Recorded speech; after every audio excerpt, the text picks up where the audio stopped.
Welcome back to Hope Blooms. My name is Maria Servold, and I'm EPLA's president. Today, we are going to reshare one of our favorite miscarriage stories that we recorded last year. This is the story of Kathryn Wales' loss of her 16-week-old daughter, particularly during October, which is Pregnancy and Infant Loss Awareness Month. We think it's important to share our stories of loss. And so this is one of our loss stories we had the honor of hearing, and we hope you enjoy listening.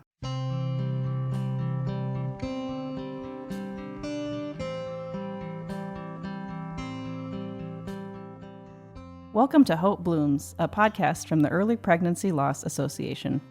At EPLA, we seek to support women and families suffering early pregnancy loss by providing resources, education, and community. It is our vision that no one suffers miscarriage alone.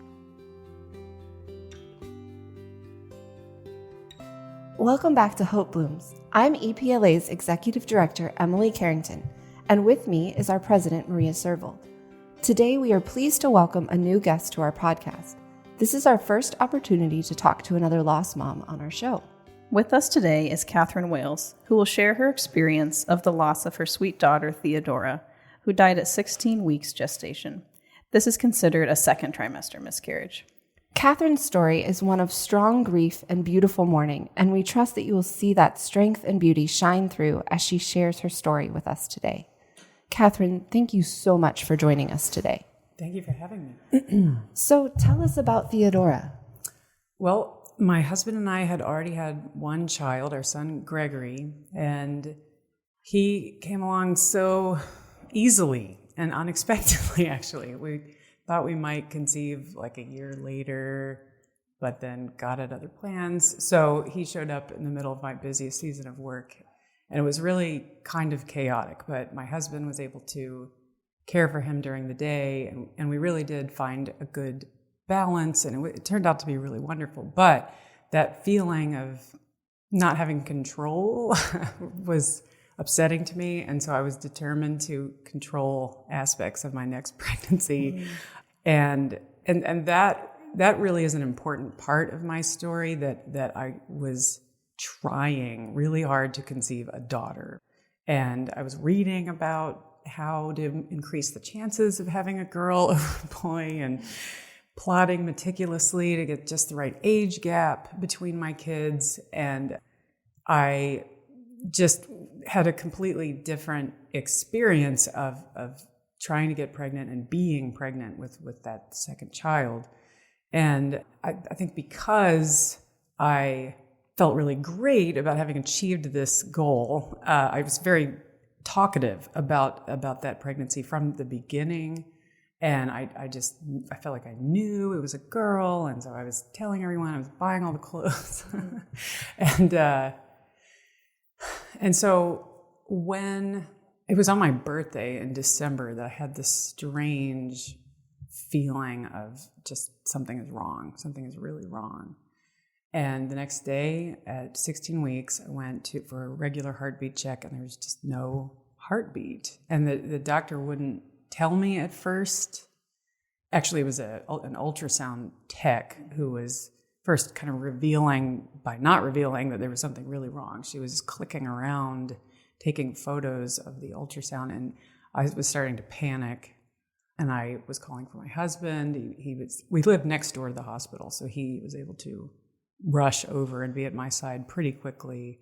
But it just, I didn't know it was possible, honestly. That's how it felt. Like, this can't be. I didn't know people who had experienced miscarriage, or just it hadn't been shared with me. The word was not in my lexicon at that point. So lots of shock. And it was right before Christmas, and I had to be induced. So I had to labor for 11 hours. That was very strange. And that was in the hospital? Yes. So because we were hoping to travel to see our families at Christmas, the doctor advised that we induce rather than wait, because he didn't want me bleeding on the side of the road. So that was the plan. It was like December 23rd, I think. And they also told me that the pain was probably going to be worse than my 9-pound, 2-ounce son because of how much farther the muscles would have to contract to push her out. And that was really terrifying. I thought I'm in too much pain already, like no more. So I was trying to decide whether or not to get an epidural. It was very tumultuous. I was also doing things like trying to watch Hamlet in the hospital room. And that was freaking out the nurses. It's a good way to censor your mental health with Hamlet. So we turned that off and put on Integrate Silence, which is a wonderful movie about monks. I don't know. That was way better, more peaceful. I don't know. Where shall we go from here? So you had to induce labor and move forward. What was your experience in the hospital with the nurses? In those days or in those moments following her birth, do you have much memory of that? Oh yeah. That fear of pain, that is what I remember most. And I was suddenly alone at one point. It was 11 hours in. I had been there all day. My husband went out to get some food. And I sat upright in the bed and just begged God to just take over because I couldn't make up my mind about whether or not to get drugs. And I just said, please just take this out of my hands. And then I made the sign of the cross and sat up, and she slipped out.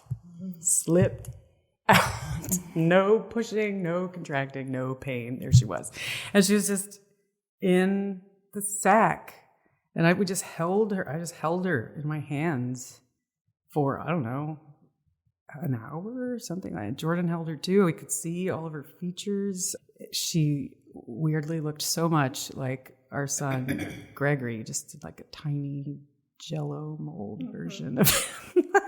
And I'm really happy that we got to have that. I remember describing this to my cousin who had had a couple of miscarriages, but hers were always earlier and kind of in the toilet. And she told me that my story was like her worst nightmare, that there would be too much, too real, too much encounter. And I thought, no, I can't imagine hers. I mean, that seems hard. I just really saw that it was kind of, there was a fittingness to the way our miscarriage happened. Yeah, and we also had a great gift in that my in-laws, I didn't really understand this at the time, but my mother-in-law like swooped in and started making calls to the hospital and making calls to a funeral home to give us the option to bury her. And we actually weren't supposed to even be in that part of the hospital because we were at 16 weeks and not 20. So that was not my mother-in-law, that was my doctor. My doctor, for whatever reason, just decided they're going to the OB unit, not the ER.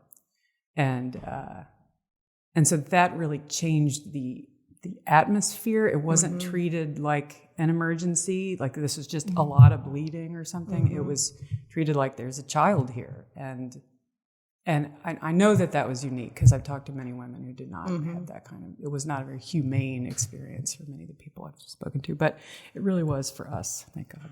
I want to talk a little more about the burial and that you had the opportunity to do that. I know many women, especially in early loss, either can't find the remains or then don't know what to do with them. Can you talk a little bit more about what you did and what did you do? Did you do a funeral and ceremony as well? And who sort of joined you in that? So the funeral home in South Bend, Indiana, the main one, Palmer, that family happens to have a particular like charism for miscarriage or just a real kindness towards those who have experienced it because they've had a lot of loss in their own family. So I know that was part of it, was that they were really cooperative. And so this was one of the calls that my mother-in-law made to just say, hello, my son and his wife have lost their child. They're at the hospital now. What can you do for us, kind of thing. And they just swept in. They had different size caskets for every stage of development. So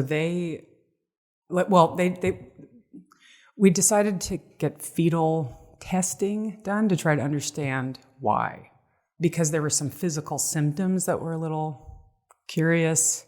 She had a big cyst coming out of her neck. One of her limbs was a little dwarfed, which is that I have that. I was born with a dwarfed limb. So that was really interesting. And just to know whether or not we had a kind of genetic predisposition to this sort of thing. So at first her remains went to this lab, and because it was Christmas, everything was kind of halted. I think she was in a freezer for a while, but so we had to wait for those results, and then we could get her body back. So we traveled to go see our families right afterwards and came back for the funeral. And that was very hard to leave at that moment. But I felt like I really needed to reconnect with my parents, who were handling it in ways that I didn't quite understand, just like not talking about it and not knowing what to do. So the funeral, let's see. I mean, we asked a priest to come and meet us there. It was just the three of us, my husband, myself, our son, and then this African priest. I'll never forget him. He was reading the wrong prayers. It was like the blessing of crops or something. Oh, no. And Gregory was throwing snowballs at the headstones. It was kind of a mess, but it was amazing to just see her little casket, and then the green, what was that, like astroturfy stuff that they sort of have, just the colors, the shapes, like all of it was just like, this is really a funeral. I'd only been to maybe 2 in my life. And that was part of the problem for me, is I had very little experience with grief. So we weren't able to stay for the dirt to be put in. That was a little upsetting to me, but that's actually a policy of that cemetery, and that's the whole thing. But we were able to put a headstone there later. It took a little while to order that. Mm-hmm. But that, to me, was one of the most important things, to see her name on the headstone. And it's this pink quartz. It's like very girly. Mm-hmm. It's the most girly headstone. And then just the year, 2011. Like, that was her whole existence, was just that few months in 2011. And knowing that she's there and visiting her every time we return to South Bend is just, it's a major part of our family culture, actually. We go back quite a bit, and it's always an important stop. And are your other children, because now you have 2 other sons, do they get to hear about and understand when you visit? And how does that work? Sebastian knows that if she hadn't died, he wouldn't exist. So that's... I'm one of those children. Yes, the rainbow babies, right? Mm-hmm. Isn't that what they call them? So I think he's starting to appreciate this more just as he gets older. We talk about her a lot. That I really believe she's a kind of intercessor for her family, and there are certain times when I ask specifically to her to help me with things, and it's very important to us that we know she still exists and is waiting, for us. I want to back up a little bit. One of the challenges I think women have, I know I experienced in my loss, with my second loss, we decided to do fetal testing, and it was a little earlier loss, 11 weeks, and it was natural. So I had the body. Getting the body back was not something I knew I could do. And I think... So you didn't do it? So we didn't do it. I didn't really know that I could.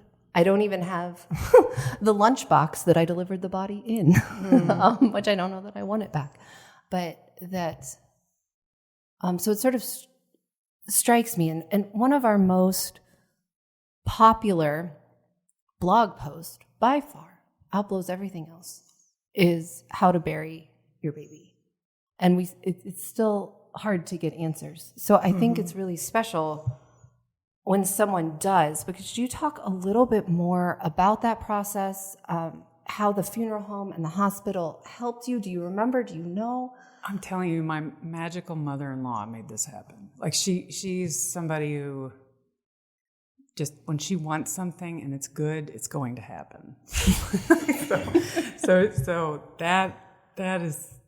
that's my understanding of it. Maybe there was more to it. I was not in a very good space for making these kinds of decisions, and she knew that, and so she just provided for us. So I'm talking financially too. It was not free to bury them. Actually, now it is. This funeral home will bury in Cedar Grove Cemetery any lost, preterm baby for free. That's a kind of ministry they're doing. At least that's my understanding.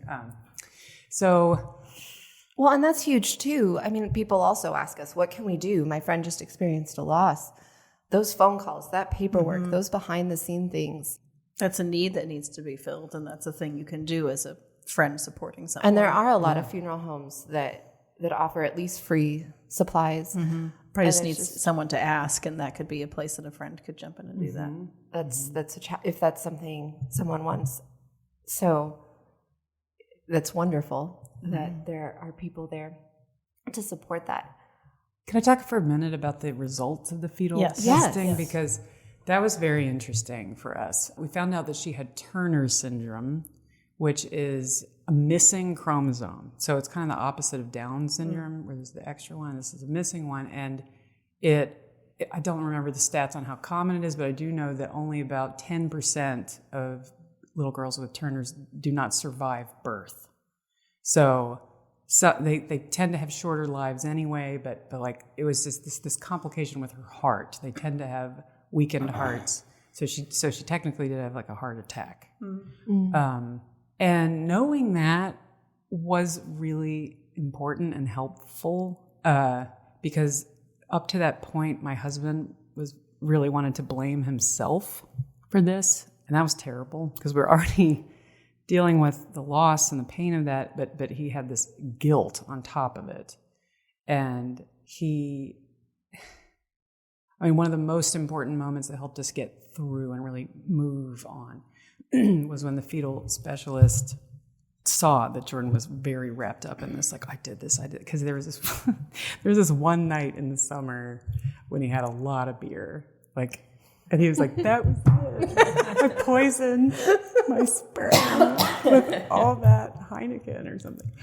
And the guy, God bless him, the specialist just said, Jordan, if alcohol were the cause of this, the United States of America would be a barren wasteland. So I love that guy. Yeah. But it's so helpful then to know, because I think one of the main things that women struggle with after a miscarriage is not knowing why, and maybe most of the time they're not going to get an answer as to why. So that was probably particularly reassuring in some ways. Oh yeah, and knowing that these kind of genetic flukes, are just they happen. There's a chance of it happening, and it's been interesting to me too to realize that it's 1 in 4 pregnancies, right? And that's what I have. I've had 4 pregnancies and lost 1. So to me, it just seems there's a rightness to that makes sense to me. So I don't feel like I have a lot of unanswered questions, which is really helpful for acceptance. Right. I think it's really easy to try to blame yourself or to figure out what's happening. So having those answers can be really, really helpful, and that there can be reasons, and that it's common. It feels isolating, and it is unique. It is your own child, but it's also something so many have gone through. At the time, in 2011, what was the conversation like about miscarriage? Zero. Okay. Because I tend to just be more active, vocal, social, I don't know. Everybody knew about ours. I wrote a long letter on the Feast of the Holy Innocents explaining it. Jordan wrote a really long prayer that we shared with family and friends. I'm going to interrupt. When did you announce your pregnancy? I don't know, immediately. Okay. So everyone knew she existed. Everybody knew she existed. And everyone knew. Yes, because of my kind of hubris of, I did it! I made this one on purpose! So,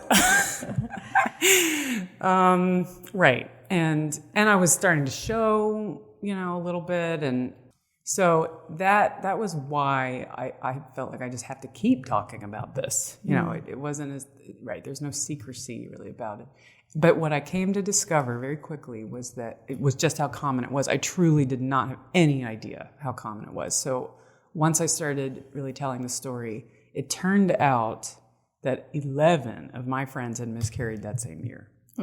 And I had no idea. And they just weren't grieving with anyone, or they were. I mean, they were with their husbands in whatever way they could, but it was still a really isolating experience. And so we really formed a kind of support group just among ourselves to share emotional resources and other things, and especially meals too. Like we were accustomed to bringing meals to one another for births, but tons of people brought me meals for my miscarriage, and I didn't expect that, but it meant a lot to me.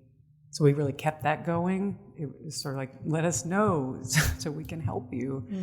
Yeah, it suddenly became the conversation for quite a while, and especially the people who felt kind of gypped, like, where are the resources? I didn't have anybody talking to me about, could we keep the baby or not? Yeah, I mean, keep the remains. So it got a lot better, and now when I go visit, I'm always just amazed at how all the other babies that are buried next to my daughter many of them are my friends, kids, and they became aware of it because of our story. And it's just so beautiful to me that they're all right there next to each other.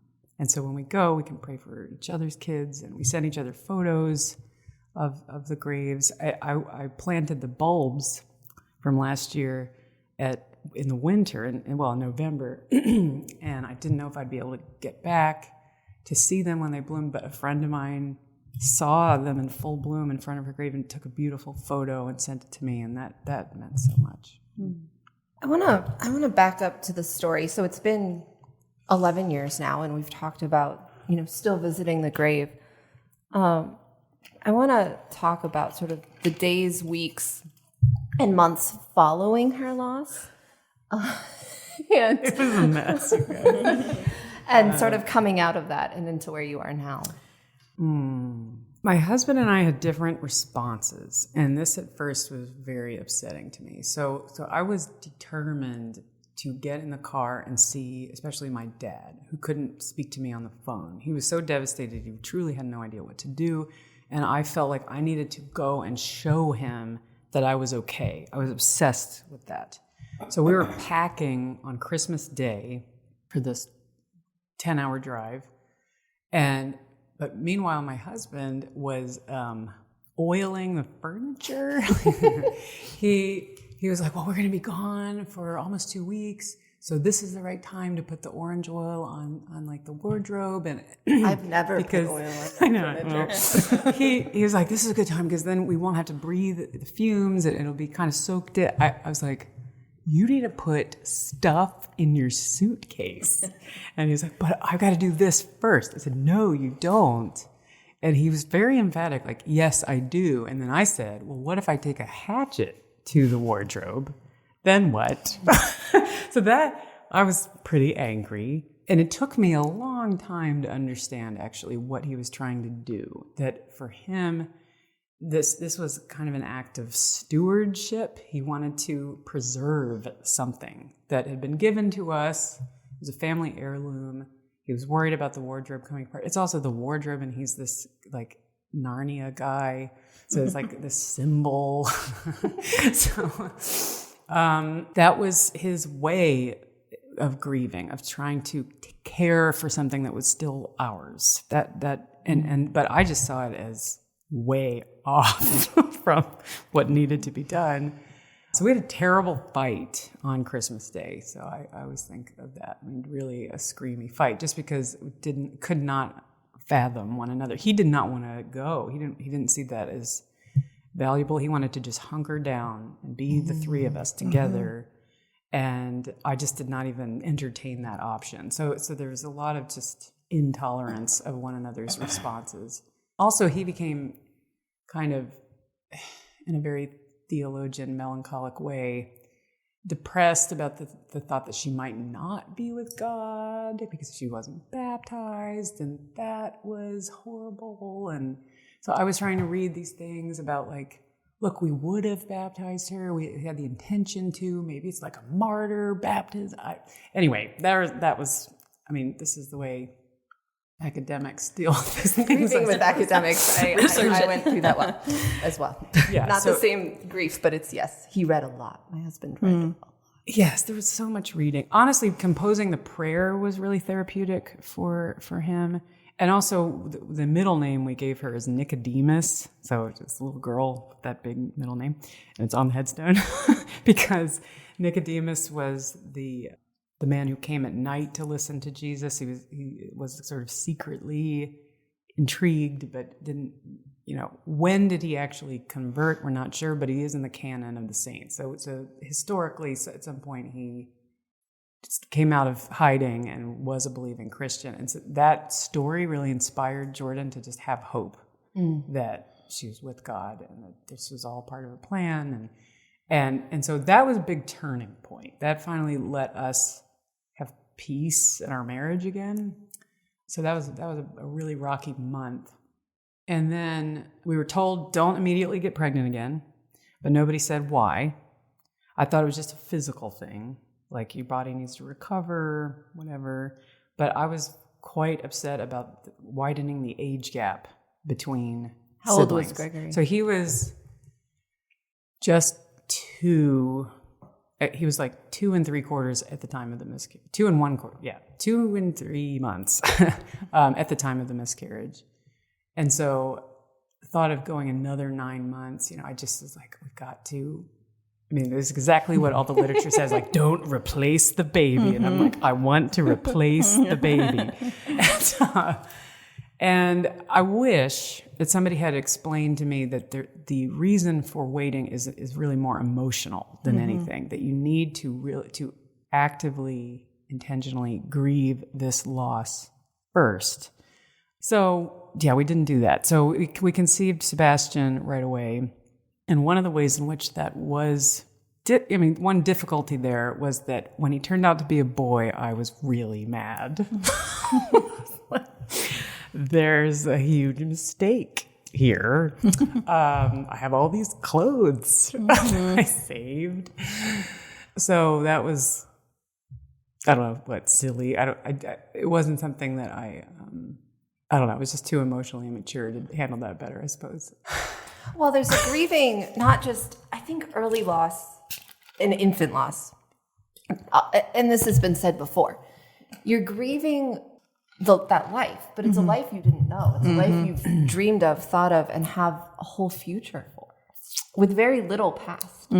So it makes sense that, these clothes and these, I set aside. I don't know that any of my children have worn the first outfit I ever bought for a baby. I needed that space for that to be that baby's. But I think there's this whole grief of a life. And I think you're right. Yeah, to replace the baby. This isn't what I ordered. But which is not good. So, yeah, there's movement to give that baby space. Yeah, and to give yourself this space too, to have back-to-back first trimesters, that was pretty rough. Yeah, that was to be that nauseous that long. I mean, but of course, some people are nauseous the entire time. I know that people have it way worse, but that was. I did need to just rest. I needed rest, and I didn't really have it. I took it away from myself. So, and then I didn't understand, again, I didn't understand grief. I didn't read about grief. I didn't have any kind of grief counseling. And that in some ways feels like it delayed things for us. But then, how many years ago was it that Nancy Kingma came? Like 6 years ago or something? It was like 4, I think. That, when I went to her talk and she had a graph of what the grief phase is going to look like over time, I gasped because it was exactly our experience, and especially the trough of a kind of depression phase and like right where that was. And I thought, like, well, no wonder that was such a hard time. And because I tended to just blame those difficult seasons that followed on my husband or any other easy victim. But the circumstances of the moment. Yes, right. And not see like, oh, this is grief. And if I had been able to just know that and go through it, it would have been much nicer for my family, more peace. Yeah. So I just think grief education is really, really important. Mm-hmm. Yeah, absolutely. We've talked a lot, through EPLA and even with the Nancy Kingma visit that there's sort of a script for grieving your grandparent or parent who dies, but there is not really a script for what to do when you lose a child to miscarriage. And so, and a lot of it's grief. It's the same kind of grief, and so that's the thing we've been trying to help bring awareness to and encouraging people to get help, to find grief counseling. Right. That's and okay. if you haven't listened to our first 4 podcasts, we brought out the Nancy Kingma podcasts, the archived ones, which go through much of her talk.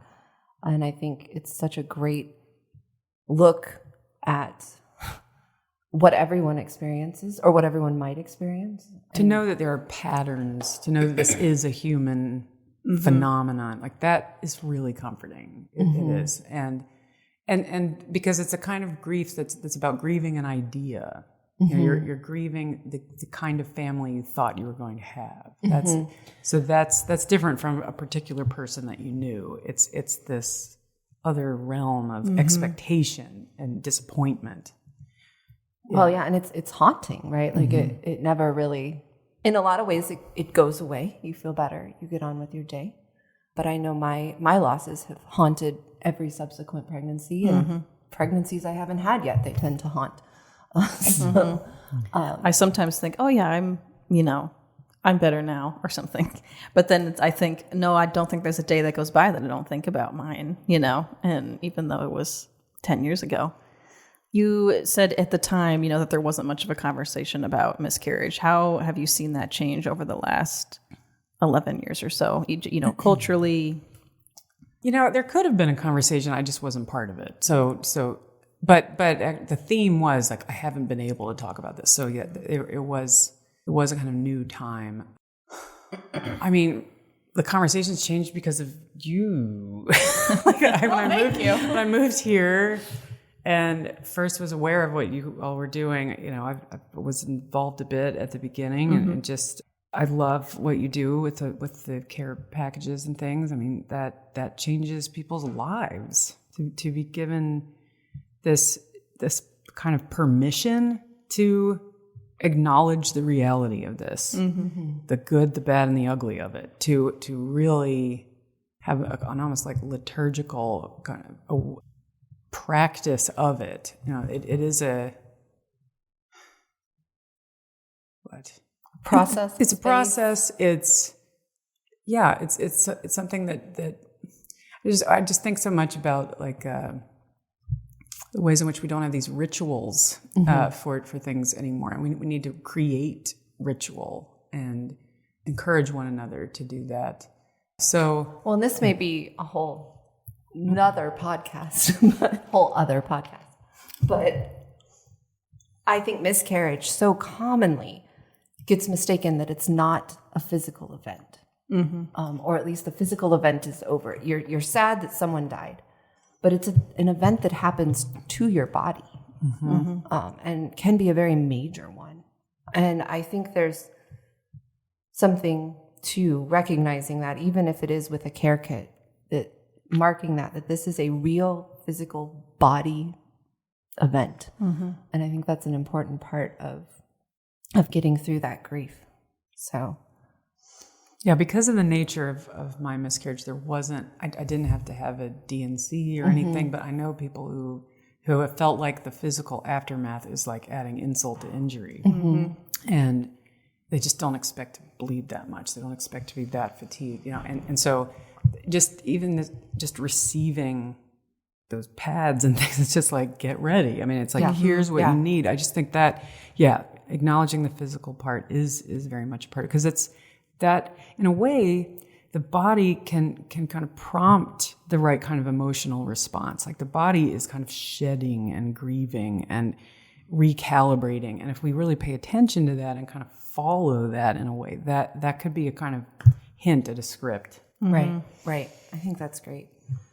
Well, Kathryn, thank you so much for joining us today. Even in the dark places, your hope and healing have been very inspiring, and we hope our listeners experience that too. So thank you so much. Oh, you're welcome. Thanks so much for having me. Thank you for listening to Hope Blooms, a podcast from the Early Pregnancy Loss Association. To learn more about how we and you can support women suffering early pregnancy loss, visit our website at miscarriagecare.com or find us on Facebook, Instagram, and Twitter. Thank you for listening.